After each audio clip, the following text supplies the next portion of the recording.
cacing jauh.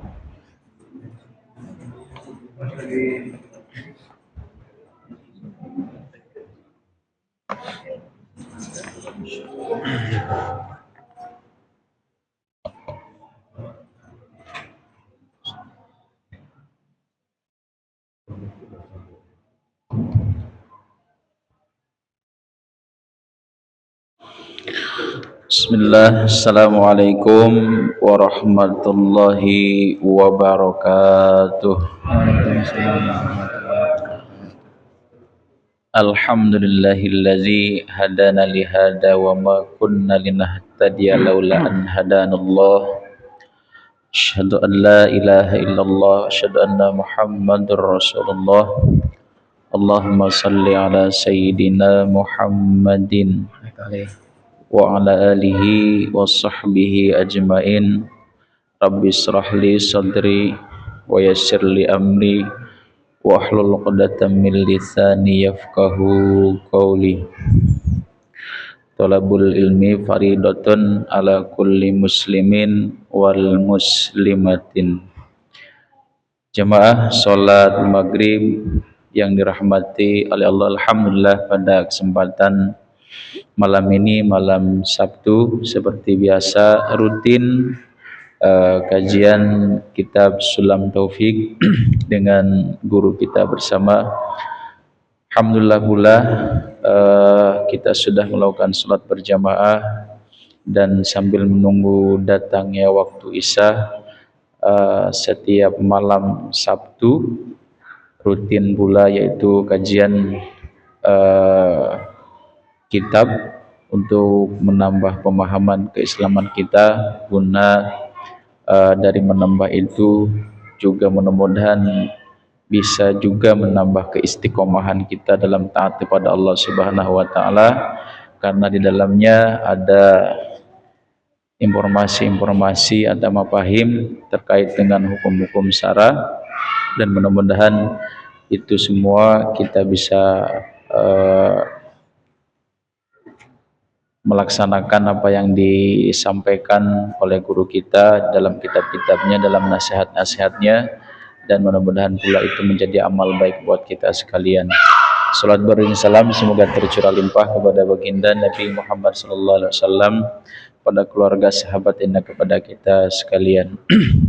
Jamaah, seperti biasa nanti di akhir kajian 5 menit sebelum datangnya waktu Isya ada sesi tanya jawab, dan silakan dipersiapkan pertanyaannya, diperhatikan apa yang disampaikan oleh guru kita, dan tidak banyak kalam, sama-sama kita buka kajian kita dengan baca Ummul Quran, berharap kepada Allah Subhanahu wa taala duduknya kita di sini Allah berikan curahan rahmat dan hidayahnya kepada kita sekalian. Ala hadihin niyah wa likulli niyatin salihah bi barakati Ummul Quran. Al-Fatihah.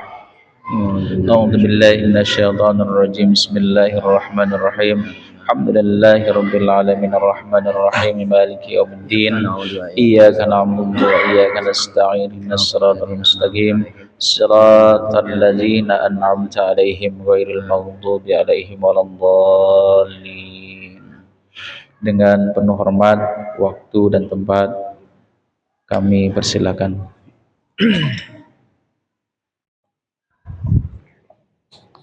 Assalamualaikum warahmatullahi wabarakatuh.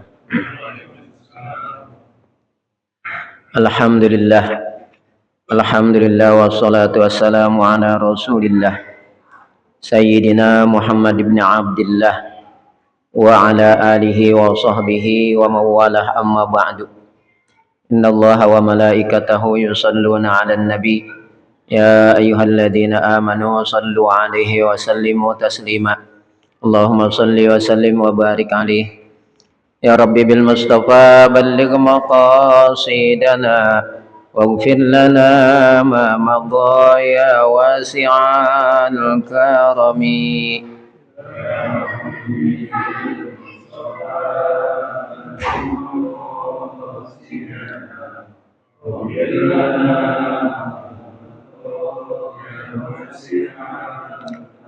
محمد سيد الكونين والثقلين والفريقين من عرب ومن عجم.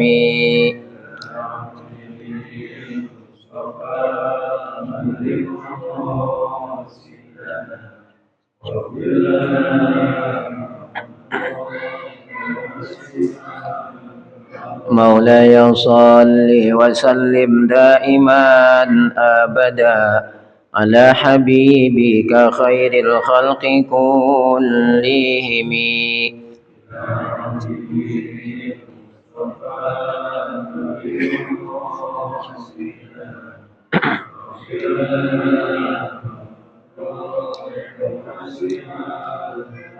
هو الحبيب الذي ترجى شفاعته لكل هول من الأهوال مقتحم.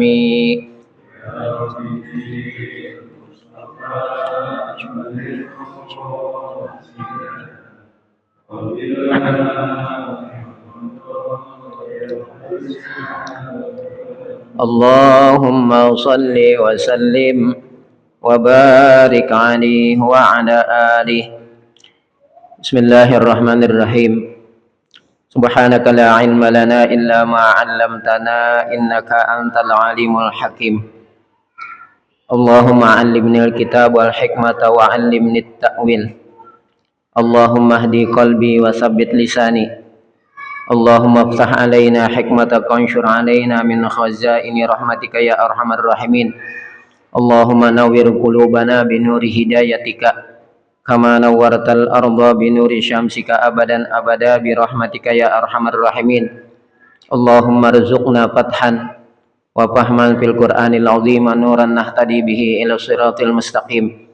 رب اشرح لي صدري ويسر لي أمري واحلل عقدة من لساني يفقهوا قولي. قال المؤلف رحمه الله ونفعنا بعلومه آمين. وشرب الخمر وحد الشارب 40 جلدة للحر ونصفها للرقيق وللإمام الزيادة تعزيرا. Yang sama-sama kita hormati Ketua DKM dan segenap pengurus Masjid Jami Ulia Al-Mashkiri. Yang sama-sama kita hormati para asatidah, para guru, wabil khusus guru kita, orang tua kita Bapak Ustadz Haji Jamil Ali, guru kita akhina kiram Ustadz Suryana, akhina kiram Ustadz Nurul Huda Ahmad, para sesepuh, para orang tua, wabil khusus sesepuh kita, orang tua kita Bapak Puji, serta jamaah Masjid Jami Ulia Al-Mashkiri yang saya hormati. Alhamdulillah pada kesempatan malam ini kembali kita bisa hadir di Masjid Jami Ulia Al-Mashkiri setelah kita menunaikan kewajiban kita, yaitu sholat maghrib yang dikerjakan dengan berjamaah. Dan malam ini kita kembali menunaikan apa yang menjadi kewajiban kita sebagai seorang muslim, yaitu talabul ilmi, menuntut ilmu. Malam ini kita ta'lim, mempelajari ilmu agamanya Allah Subhanahu wa taala. Mudah-mudahan Allah berikan kepada kita ilmu yang barokah, bermanfaat. Allah mudahkan segala urusan kita, Allah lapangkan rizki kita, Allah hindarkan kita dan keluarga kita daripada segala bala dan musibah yang sudah pada meninggal dunia, daripada orang-orang tua kita, keluarga kita, saudara-saudara kita, kakek dan nenek kita, guru-guru kita, kaum muslimin dan muslimat. Mudah-mudahan mereka senantiasa mendapatkan curahan rahmat dan maghfirah dari Allah dalam kuburnya, dijadikan kuburnya raudhah min riyadil jannah. Yang pada sakit, yang pada kurang sehat, baik yang sakit atau yang kurang sehat, mungkin kita sendiri, istri atau anak-anak kita, keluarga kita, orang tua kita, saudara-saudara kita, mudah-mudahan diangkat penyakitnya, dikembalikan kepada kesehatannya dengan kesehatan yang sempurna, dengan kesehatan yang tidak meninggalkan bekas penyakit sedikit pun. Ala hadhihin niyat wa ala kulli niyatin salihah wa li ijabatikul maqsudin jalibatan li kulli khair dafiatan an kulli syarr lana wa li ahlina wa qarabatina wa li jamil muslimin. Al-Fatihah. A'udzubillahi minasyaitonir rajim. Bismillahirrahmanirrahim. Alhamdulillahi rabbil alamin arrahmanir rahim maliki yaumiddin. Iyyaka na'budu wa iyyaka nasta'in ihdinas siratal mustaqim siratal ladzina an'amta 'alaihim ghairil maghdubi 'alaihim waladdallin. Amin. Jamaah sekalian, marilah sama-sama kita perhatikan pada pelajaran yang akan sama-sama kita pelajari malam ini. Kita masih melanjutkan fasal wa min ma'asil batni, dan di antara maksiat perut, perbuatan-perbuatan maksiat yang dilakukan oleh perut kita. Di kitab saya halaman 65. Bismillahirrahmanirrahim. Qala al-muallif rahimahullah wa nafa'ana bi ulumi amin. Wa syurbul khamri, dan di antara maksiat perut adalah meminum khamr, meminum minuman yang memabukkan. Wa haddus syaribi, dan bermula had, hukuman yang telah ditetapkan oleh Allah bagi peminum khamr adalah arba'una jaldatan. Hukuman yang telah ditetapkan oleh Allah bagi peminum khamr adalah 40 kali cambuk. Kita orang mabuk bangga aja gitu ya, bebas-bebas aja tuh mabuk, bahkan kadang-kadang dia merasa bangga ketika mabuk gitu ya. Nah, hadnya itu 40 kali cambuk. Lil hurri, bagi orang yang merdeka. Wa nisfuha, dan separohnya. Berarti berapa kalau separohnya? 20 kali cambuk. Lirraqiqi, bagi budak. Sekarang mah udah nggak ada budak kan ya, semuanya sudah merdeka. Maka hukumannya bagi peminum khamr adalah 40 kali cambuk. Walil imami azyadatu ta'ziran, dan bagi pemimpin kaum muslimin dia boleh menambahkan di atas 40 kali cambuk. Ta'ziran, sebagai ta'zirnya, sebagai tambahan peringatan keras bagi orang yang peminum khamr. Dia minum khamr, dicambuk 40 kali, terus dia minum lagi, nggak jerak juga. Nah, akhirnya imam pemimpin kaum muslimin dibolehkan untuk menambah daripada 40 kali cambukan tadi, 80 kali cambuk semuanya. Ta'ziran, sebagai takzirnya. Wa minha, dan di antara maksiat perut adalah aklu kulli muskirin, memakan atau mengkonsumsi segala yang memabukkan. Kalau tadi kan meminum minuman yang memabukkan, sekarang mengkonsumsi segala apa yang memabukkan. Tapi Rasulullah Shallallahu Alaihi Wasallam di dalam hadis yang diriwayatkan oleh Imam Abu Dawud dan yang lainnya dari sahabat Abi Malik al-Ash'ari radhiyallahu anhu, Rasulullah sudah menginformasikan dengan kondisi di akhir zaman ini tentang masalah yang memabukkan, dan itu sudah terbukti itu apa yang diinformasikan Rasulullah. Kata Rasulullah dalam hadisnya, la yashrabanna nasun min ummati al-khamra yusammunaha bi ghairi ismiha. Kata Rasulullah, la yashrabanna nasun min ummati al-khamra, sungguh pasti umatku mereka akan meminum khamr. Itu ada tuh takkidnya dua, satu lam mauti'atunil qasami, menempati tempat sumpah, yang kedua nun taukid saqilah. Betul saja memang masalah mabok-mabokan sekarang ini sudah susah sekali untuk diberantas. La yashraban nasu min ummati al-khamra, sungguh pasti umatku mereka akan meminum khamr.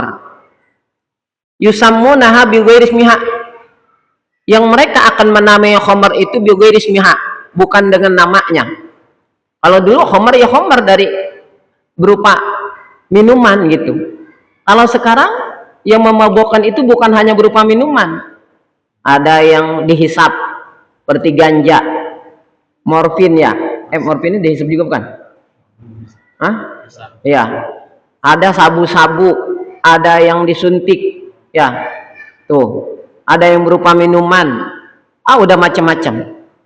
Dan masalah narkoba ini sekarang luar biasa ini. Kejahatan narkoba itu luar biasa. Itu berbagai macam cara untuk mengelabui aparat supaya narkoba itu bisa beredar di pasaran. Itu macam-macam. Ada yang sampai perempuan itu dimasukkan ke celana dalamnya seumpamanya gitu ya, untuk menghindari itu. Pokoknya ada yang pura-pura si perempuan itu hamil, padahal mah tidak hamil kan begitu ya, itu dia bawa narkoba. Itu masalah narkoba, Rasulullah sedang menginfokan bahwasanya yang memabukkan itu nanti dinamai bukan berupa khamr doangan, sudah macam-macam nama, banyak sekali itu. Berupa minuman aja udah namanya macam-macam, ada topi miring, apalagi saya nggak kenal gitu ya, nggak kenal dah pokoknya. Itu sudah diinformasikan oleh Rasulullah 14 abad yang lalu ya. 14 abad yang lalu Rasulullah sudah menginformasikan, la yashrabanna nasun min ummati al khamra yusammunaha bi ghairi ismiha. Sungguh pasti umatku akan meminum khamar, akan mengkonsumsi yang memabukkan. Yusammunaha bi ghairi ismiha, mereka menamai apa-apa yang memabukkan tersebut bi ghairi ismiha, bukan namanya khamar lagi. Udah macam-macam nama tuh. Tapi semuanya, apapun bentuk namanya ya, apapun bentuk namanya dan apapun rupanya, segala yang memabukkan itu, kata Rasulullah, kullu muskirin khamrun, kata Rasulullah.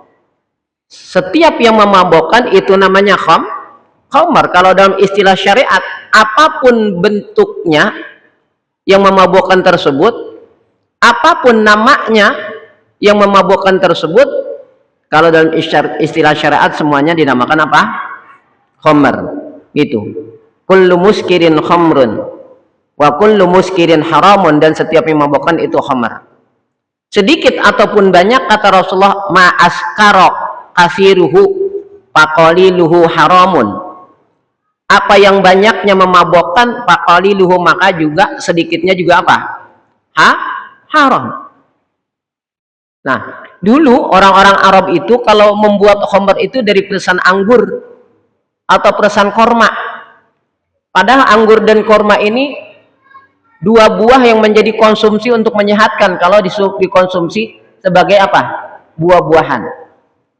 Nah, maka karena khamr ini sudah mendarah daging, kebiasaan minum-minuman ini, kebiasaan mabok-mabokan ini sudah mendarah daging di kalangan bangsa Arab ketika itu, di bangsa jahiliyah ketika itu. Maka di dalam menetapkan syariat ini sampai berangsur-angsur. Salah satu karakter syariat agama kita kan adalah at-tadriju fit tasyri'. At-tadriju fit tasyri', berangsur-angsur di dalam menetapkan syariat. Nah, seperti masalah khamr. Itu sampai 4 tahap ayat turun. Sampai kemudian hukum yang patennya tuh. 4 tahap itu. Yang pertama, wa min samaratin nakhili wal a'nabi tattakhiduna minhu sakaran wa rizqan hasana. Wa min samaratin nakhili wal a'nab, dan di antara buah kurma dan anggur, tattakhiduna minhu sakaran, ada yang kamu jadikan sebagai minuman yang memabokkan, wa rizqan hasanan, dan sebagai konsumsi yang baik. Tuh, udah diingetin. Mereka udah mulai diingatkan oleh Allah. Wah, iya ya, kami kan buat khamr yang kemudian itu menjadi minuman yang memabokkan dari buah anggur dan kurma. Padahal buah anggur dan kurma itu kalau kita konsumsi secara baik, itu manfaatnya bagi kesehatan luar biasa, kan gitu ya. Nah, mulai itu mereka disadarkan. Nah, ayat yang kedua kemudian turun, wa yas'alunaka 'anil khamri wal maisir qul fihima ismun kabirun wa manafi'u linnas. Yas'alunaka 'anil khamri wal maisir, mereka bertanya kepada Muhammad tentang khamr dan judi. Qul, katakan oleh Muhammad, fihima ismun kabirun wa manafi'u linnas, pada keduanya, pada judi dan khamr itu ada dosa yang besar. Wa manafi'u linnas, sekalipun masih ada manfaatnya juga bagi manusia. Tapi wa ismuhuma akbaru min naf'ihima, tapi dosanya itu lebih besar daripada manfaatnya. Buat apa kita mengambil manfaat yang begitu sangat sedikit, lantas kita akan mendapatkan dosa yang besar, dan mudaratnya juga amat besar. Nah, pada ayat ini mereka diajak untuk membandingkan, untuk berpikir dengan jernih, untuk membandingkan mana lebih besar manfaatnya kah atau lebih besar mudaratnya. Nah, mereka diajak untuk membandingkan. Mulai mereka tersadarkan. Tapi belum paten tuh hukumnya. Sehingga para sahabat ketika itu suka ada yang mabok juga, masih ada yang mabok. Nah, turun ayat yang ketiga. Ya ayyuhalladzina amanu la taqrabus sholata wa antum sukara hatta ta'lamu ma taqulun. Wahai orang-orang yang beriman, la taqrabus sholata wa antum sukara. Jangan kamu mendekati sholat sedangkan kamu dalam keadaan mabok. Hatta ta'lamu ma taqulun, hingga kamu sadar dengan apa yang kamu ucapkan. Itu turun ayat itu dalam rangka untuk menjarangkan mereka daripada mabok. Karena orang kalau sudah sudah dalam kondisi mabok parah, itu kan untuk menghilangkan dari pengaruh mabok itu bukan waktu yang sebentar ya. Sedangkan di antara sholat ke sholat ada waktunya pendek, maghrib ke isya waktunya pendek. Kalau habis maghrib mabok, kira-kira isya udah datang, isya udah sadar belum tuh pengaruh maboknya? Belum. Itu zuhur ke asar juga nggak terlalu lama ya, terbilang pendek juga. Habis zuhur mabok, kalau parah belum tentu asar udah hilang tuh pengaruh maboknya. Asar ke maghrib juga pendek, maghrib ke isya pendek. Yang panjang waktunya antara isya ke subuh, paling kalau mau mabok habis isya gitu. Jadi kan udah sekali sehari, berarti cuma sekali, udah dijarangkan kan. Nah, ketika mereka sudah bisa dijarangkan, akhirnya cuma sehari sekali kesempatan untuk mereka mabok, yaitu setelah isya, karena waktunya panjang ke subuh. Nah, maka ini karena mereka sudah biasa dijarangkan meminum minuman khamar, turunlah ayat yang paten itu yang keempat. Innamal khamru wal maisiru wal ansabu wal azlamu rijsun min amali syaitan fajtanibuhu la'allakum tuflihun. Turun tuh ayat yang kepaten yang keempat gitu. Itu sampai begitu, at-tadriju fit tasyri', berangsur-angsur di dalam menetapkan syariat. Itu salah satu karakter agama kita, syariat agama kita. Yang kedua, karakter syariat agama kita itu adamul haraj, tidak menyempitkan. Tidak menyempitkan. Allah Ta'ala berfirman, wa ma ja'ala 'alaikum fid dini min harajin. Allah tidak menjadikan atas kamu sekalian pada agama ini min harajin, daripada kesempitan. Haji bagi yang mampu, zakat bagi orang yang hartanya sudah sampai nisab, tidak dipaksakan untuk berhaji sekalipun tidak mampu, tidak dituntut untuk mengeluarkan zakat daripada hartanya padahal belum sampai nisab, kan begitu ya. Nah, yang ketiga, karakter syariat kita itu taklilut taklif, mensedikitkan beban.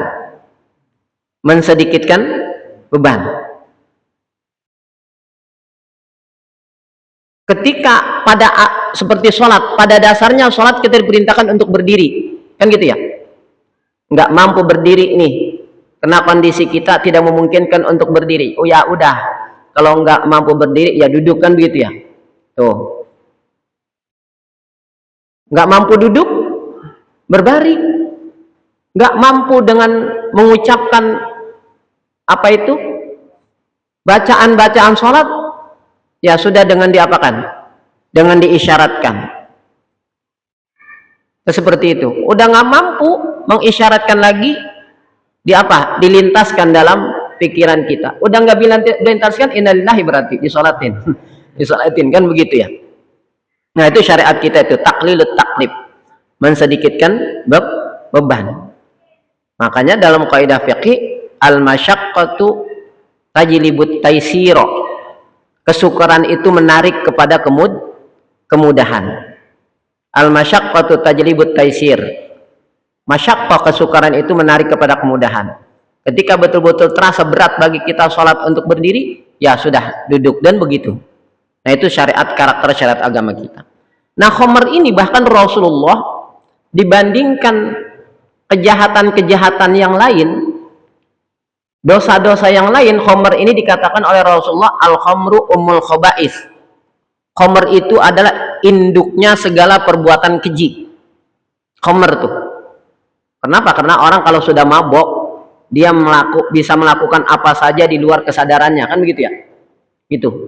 Kalau sudah mabok, itu dia bisa melakukan apa saja di luar kesadaran. Pak, kayak anak-anak remaja, mereka kalau tawuran biasanya apa dulu? Kayak berani. Kayak udah nggak takut mati tuh. Apa? mabok dia, narkoba dan sebagainya kan, seperti itu sudah dikuasai oleh setan. Maka al khamru ummul khaba'is, khamr itu adalah induknya segala perbuatan keji. Selanjutnya wa kullu najisin, wa kulli najisin wa aklu kulli najisin. Di antara maksiat perut selanjutnya memakan setiap barang najis. Wa kulli najisin ay wa aklu kulli najisin, dan mengkonsumsi setiap yang najis. Apa aja pokoknya barang-barang najis itu haram untuk dikonsumsi. Itu haram untuk diminum. Air kencing lah diminum gitu ya. Wa mustaqzarin, dan segala yang dipandang jijik, dipandang kotor, maka itu juga haram. Wa aklu malil yatimi, selanjutnya di antara perkara yang diharamkan, yang maksiat perut, termasuk maksiat perut adalah wa aklu malil yatimi, memakan harta anak yatim.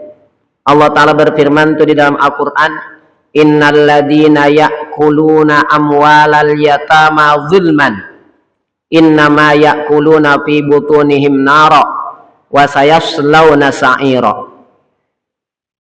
Innal ladina ya'kuluna amwalal yatama zulman, sesungguhnya orang-orang yang mereka memakan harta anak yatim zulman, dengan cara yang zalim. Innama ya'kuluna fi butunihim nara, sesungguhnya mereka telah memakan ke dalam perut mereka naron, api neraka. Yang mereka makan adalah api neraka. Wa sayaslawna sa'ira, dan nantinya mereka akan masuk ke dalam neraka sa'ir. Tuh. Selanjutnya awil auqafi ala khilafi ma syaratal waqifu, atau memakan harta wakaf ala khilafi ma syaratal waqif, di atas menyalahi apa yang disyaratkan oleh pewakif. Ini kalau wakif kata para ulama itu syaratul wakif, syarat pewakaf itu ibaratnya itu ruhnya dalam wakaf ya. Jadi kalau masalah wakaf itu berdasarkan syarat si pewakif ya. Saya mewakafkan sebidang tanah ini untuk dibangun masjid, pondok pesantren, dan segala apa-apa yang bermanfaat untuk kemaslahatan umat semuanya. Itu kan namanya di atas syarat wakif ya. Itu wakif itu ala ma syaratal waqifu, di atas apa yang telah disyaratkan oleh si pewakif.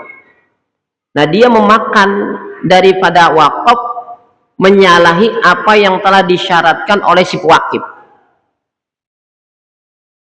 Kecuali kalau dia memakan daripada wakaf sesuai dengan apa yang telah disyaratkan si pewakif, maka berarti tidak menyalahi ya. Jadi syaratul wakif itu kalau dalam wakaf itu kedudukannya sama seperti ruhnya lah dalam wakaf gitu.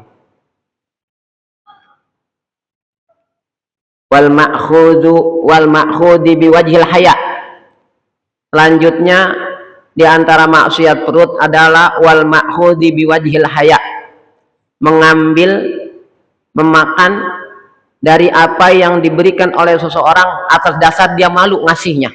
Makanya dia terpaksa memberi karena malu. Saya kalau nggak ngasih malu.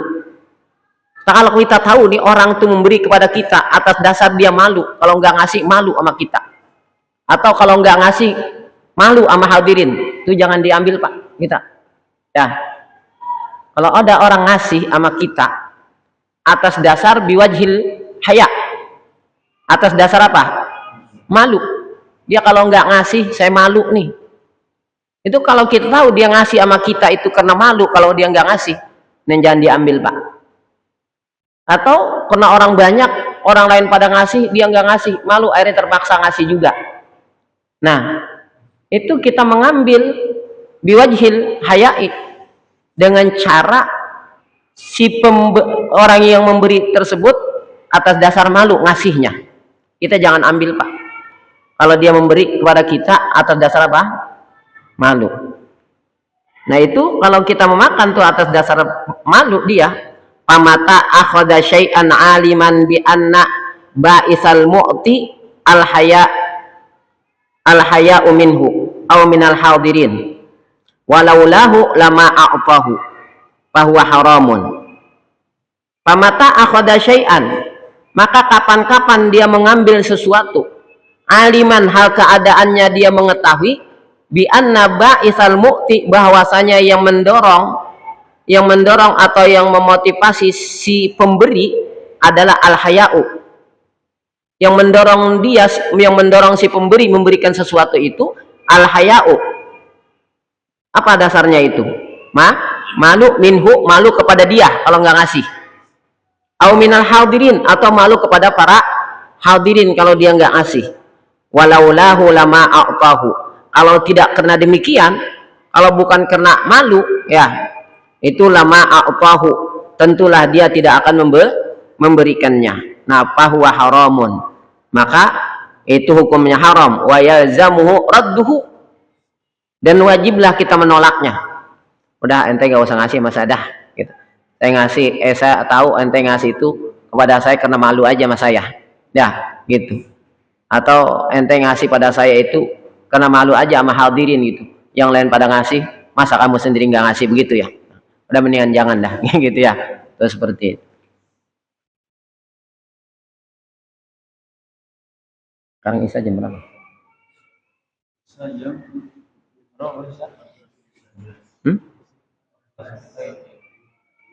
Jam 9 aja. Nah, faslun, ini suatu pasal wa min ma'asil aini, dan diantara maksiat mata. Nah ini yang termasuk berat sekali menjaga, apalagi di zaman sekarang ya, maksiat mata ini ya, bukan yang muda doangan, yang tua juga berat untuk menjaga mata ini. Bahkan punya dalil sendiri, dia buat dalil, dilihat dosa enggak dilihat mubazir. Itu dalil buat sendiri dia bukan dalil agama, itu bukan dalil syariat. Dilihat dosa enggak dilihat mubazir, itu dalil sendiri namanya, buat dalil sendiri gitu ya. Nah, wa min ma'asil aini an-nadhru ilan nisa'il ajnabiyat, dan diantara maksiat mata adalah an-nadhru ilan nisa'il ajnabiyat, memandang kepada wanita ajnabiyat, wanita lain, wanita yang tidak ada hubungan mahram dengan kita. Wa kadza nadhruhunna ilaihim, begitu pula memandangnya perempuan ilaihim kepada kaum laki-laki, sama Pak. Bukan laki-laki aja yang nggak boleh memandang ke perempuan, perempuan juga sama nggak boleh memandang kepada laki-laki.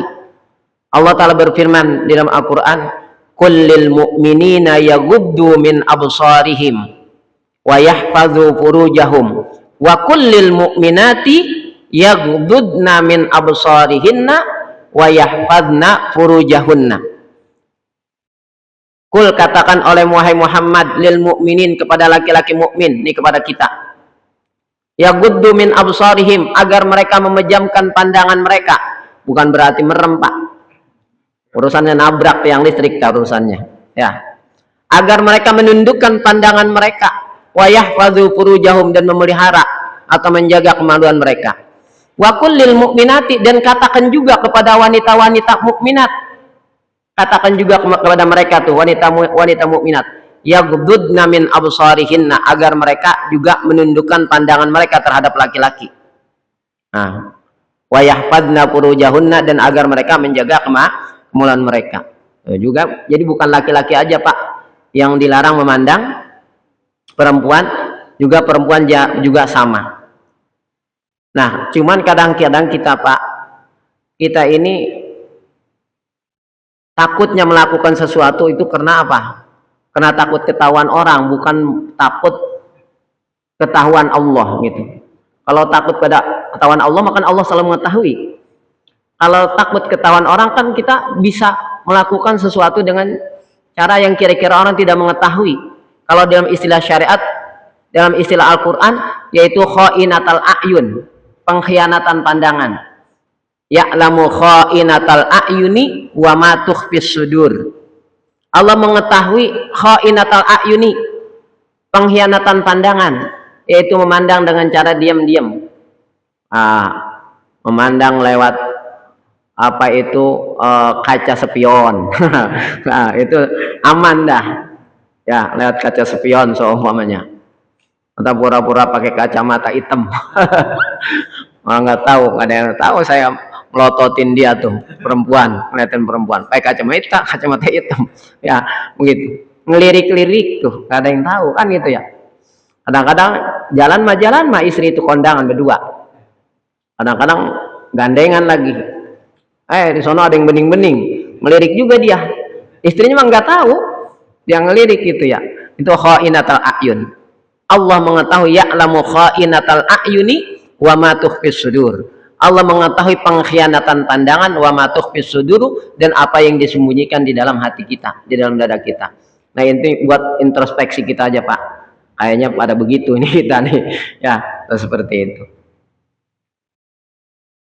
Wa nadrul aurati wallahu bisawab, nanti dari situ ya. Masih ada waktu mungkin untuk kalau ada yang mau bertanya silakan sebelum beberapa saat masuk waktu Isya. Saya akhiri dengan wabillahi taufiq wal hidayah. Wassalamualaikum warahmatullahi wabarakatuh. Waalaikumsalam warahmatullahi wabarakatuh. Baik, sudah sama-sama kita simak terkait dua pasal tadi kita dibahas, yaitu pasal mengenai maksiat perut, dan juga sedikit tadi dibahas pasal mengenai berbagai maksiat mata. Seperti yang disampaikan di awal, silakan jemaah yang mau didiskusikan atau ditanyakan terkait tadi yang disampaikan. Silakan.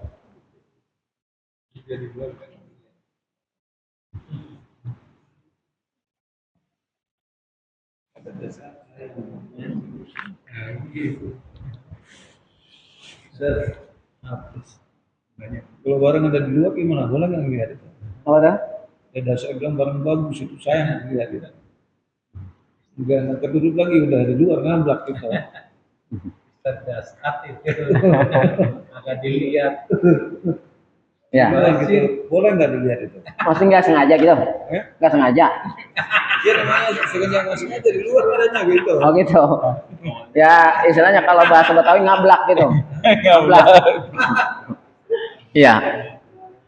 Kan kata Allah tadi, kullil mu'minina yaghuddu min absarihinna. Ya, katakan olehmu kepada laki-laki mukmin agar mereka menundukkan pandangan. Segera tundukkan pandangan, Pak Ustadz Jamil gitu. Nah, jangan aji mumpung kelihatan, bukan.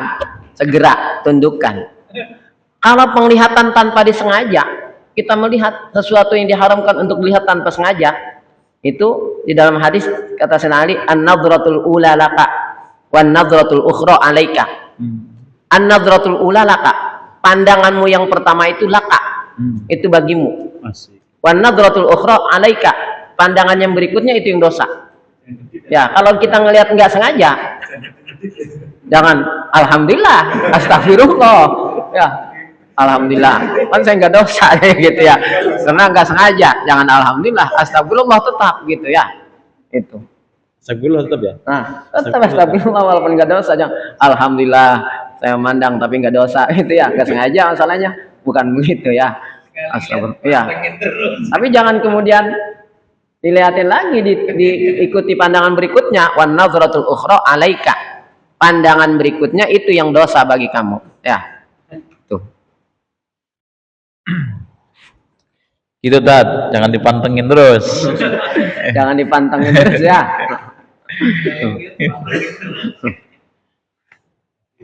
Masih banyak barangkali, silakan pakai ini biar semua dengar.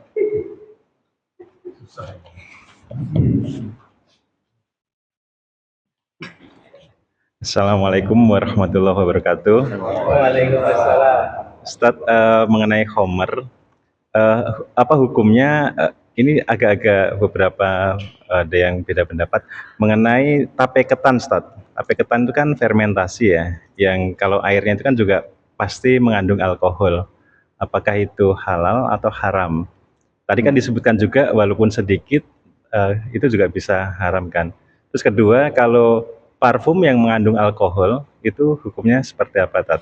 Pernah dengar, nggak tahu benar apa salah, kalau yang Homer itu kan yang dari alami ya. Sementara kalau parfum alkohol itu kan sintetis. Nah itu apakah tetap juga najis buat kita atau bagaimana, Tat? Terima kasih. Wassalamualaikum warahmatullahi wabarakatuh. Waalaikumsalam warahmatullahi wabarakatuh. Tape ketan itu kan konsumsi biasa, nggak memabukkan. Tapi itu bisa jadi dijadikan kemudian minuman keras. Ya. Nah kalau memang sudah dibuat minuman keras, yang asalnya tape ketan itu kan halal ya. Karena asalnya tape ketan itu bukan sesuatu yang memabukkan. Konsumsi yang enak, apalagi pakai uli, ya. Pakai uli kan? Ya pakai uli, pakai tape ketan, enak banget kan? Ya enak gitu. Tapi kemudian mereka jadikan tuh perusahaan tapenya itu, perasannya itu mereka jadikan bahan untuk apa? Homer. Nah itu lain lagi, sama tadi perasan anggur dengan perasan korma gitu ya. Anggur dengan korma asalnya warizkon hasanan sebagai konsumsi yang baik dan menyehatkan, tapi kemudian bisa jadi haram ketika mereka jadikan apa? Dari perasan anggur dan korma itu jadikan minuman homer. Nah selanjutnya itu kan homer itu karena ada unsur memabukkannya, itu unsur yang paling utama yang menyebabkan homer itu mabok, minuman keras mabok itu apa? Kadar apa? Kadar Alkohol, ya. Kadar alkohol. Nah itu sedangkan dalam Al-Quran tadi innamal khamru wal maisiru wal ansabu wal azlamu rijsun min amali syaitan, perbuatan najis. Maka jumhur ulama, kebanyakan para ulama pendapat yang kuat, alkohol itu hukumnya apa? Najis, gitu. Najis. Nah, khamar itu kan najis. Sesuatu itu dikatakan jadi khamar, memabukkan, karena justru sabab kadar yang paling menyebabkan, kadar yang paling utama yang menyebabkan minuman itu memabukkan itu kadar alkoholnya kan? Gitu. Kadar alkoholnya. Maka alkohol itu hukumnya apa? Najis gitu. Kalau sudah jadi alkohol maka itu jadi najis walaupun asalnya tidak apa? Suci. Kayak apalagi tadi itu tape dibuat khamar. Cuka dibuat khamar kan jadi najis.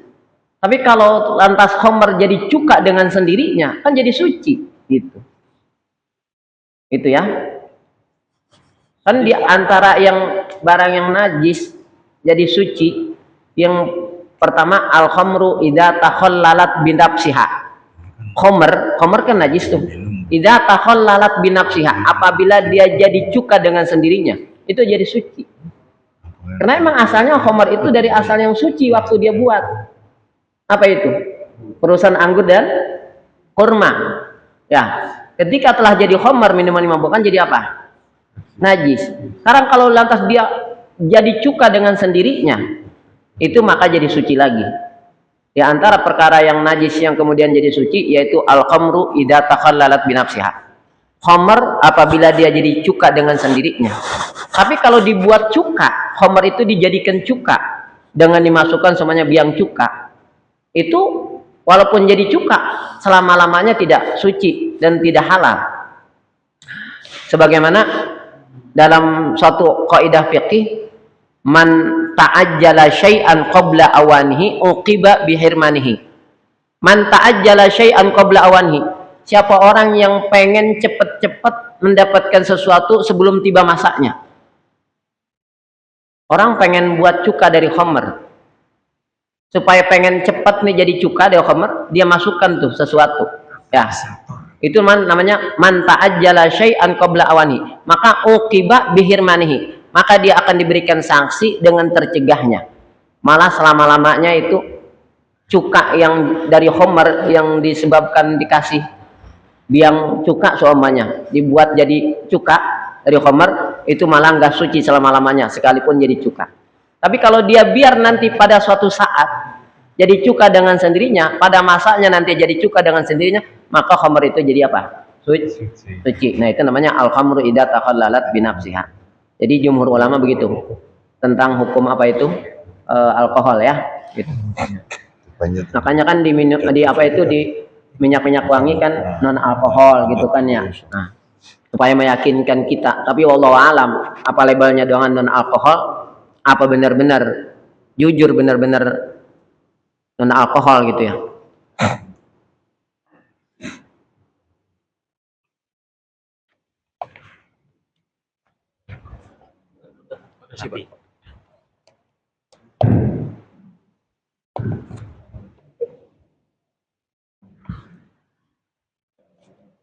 Baik, terima kasih atas pertanyaannya Pak Haris, mewakili daripada kita jemaah, dan mudah-mudahan bisa menambah pemahaman kita sekalian terkait dengan apa tadi yang disampaikan. Berarti Ustadz itu bukan najis ya, bukan haram ya. Apa namanya, homer itu apa haram apa najis itu Ustadz? Kan kalau dipegang, kalau diminum haram, kalau dipegang najis gitu, gimana? Haram karena memabukkan. Haram karena memabukkan. Ya. Kemudian najisnya karena sifatnya ya? Dan dia najis. Oh. Ya. Makanya rijisun min amali syaitan, itu perbuatan najis. Ya. Baik. Berapa lagi, Bang?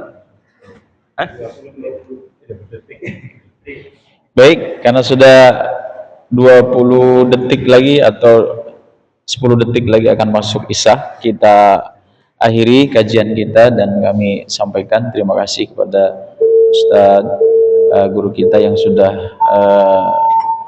memberikan pelajarannya di bab ini, dan mudah-mudahan tadi kita sampaikan itu bagian daripada penambahan pemahaman dan juga bagian daripada referensi, sehingga kita akan semakin hati-hati terkait dengan apa yang kita gunakan, apa yang kita pakai, dan apa yang kita konsumsi. Baik, akhirul kalam, sebelum kita akhiri, kita sama-sama tutup dengan doa kifatul majlis. Subhanakallahumma wa bihamdika asyhadu an la ilaha illa anta astaghfiruka wa atubu ilaik. Akhirul kalam, assalamualaikum warahmatullahi wabarakatuh. Waalaikumsalam.